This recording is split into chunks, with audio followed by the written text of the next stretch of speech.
Hello friends. आज हम एक जो टॉपिक कवर करेंगे वो है fashion retailing, marketing and merchandising. ये जीपीएम में एमए में जो बच्चे करते हैं उनका पेपर 3rd है। आज हम उसकी यूनिट 1 का पार्ट 1 कवर करेंगे।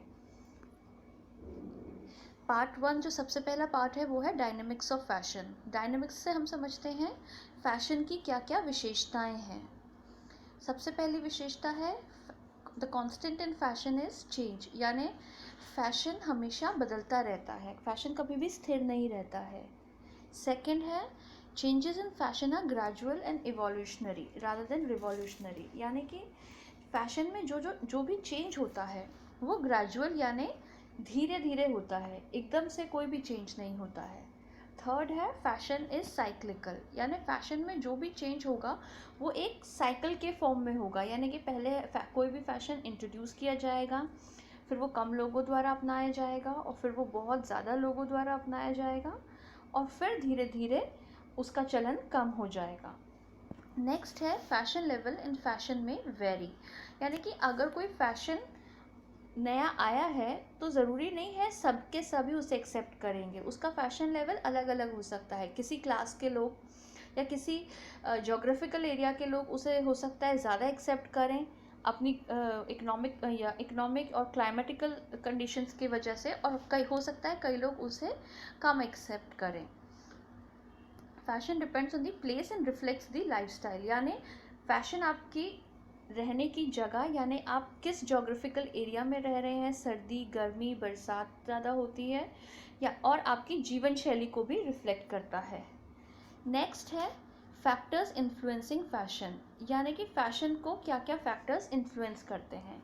तो पहला फैक्टर है इकोनॉमिक इन्फ्लुएंसेस, यानी किस तरीके से मार्केट में अगर रिसेशन है, इन्फ्लेशन है, डिफ्लेशन है, या ज़्यादा पैसा कम ज़्यादा पैसा, उस हिसाब से ये अफेक्ट करेगा। अगर मार्केट में ज़्यादा पैसा है या कोई भी इंडिविजुअल ज़्यादा पैसा कमा रहा है जितना, उतना ही ज़्यादा वो फैशनेबल गुड्स मार्केट से परचेज करेगा। जो भी सोसाइटी है अगर वो इकोनॉमिकली बहुत प्रोग्रेसिव है और बहुत फ्लरिश कर रही है तो वहाँ फैशन भी फ्लरिश करेगा।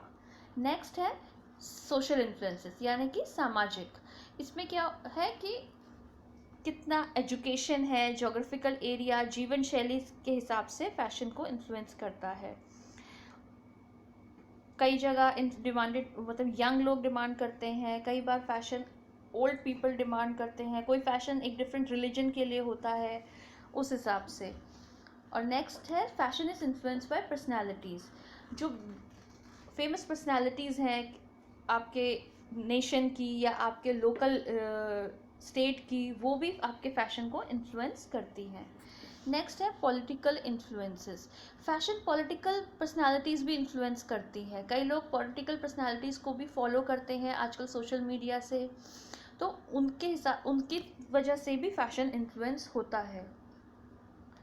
और फैशन ट्रेड नेगोशिएशन जो हमारी फॉरेन कंट्रीज़ के साथ हैं, कई बार हम लोग कुछ फैब्रिक इंपोर्ट करते हैं, कई बार स्टिचिंग बाहर से होती है, या जो भी चीज़ हमारे जो फॉरेन कंट्रीज़ के साथ जो रिलेशनशिप्स हैं उससे भी फैशन इन्फ्लुएंस होता है। अगर आपके कई बार फॉरेन कंट्रीज से अपने टर्म्स मेंटेन नहीं हो रहे हैं या अच्छे नहीं जा रहे हैं तो कई बार लेबर प्रॉब्लम्स हो जाती हैं, या फिर जो आपका रॉ मटेरियल है वो लेना मुश्किल हो जाता है।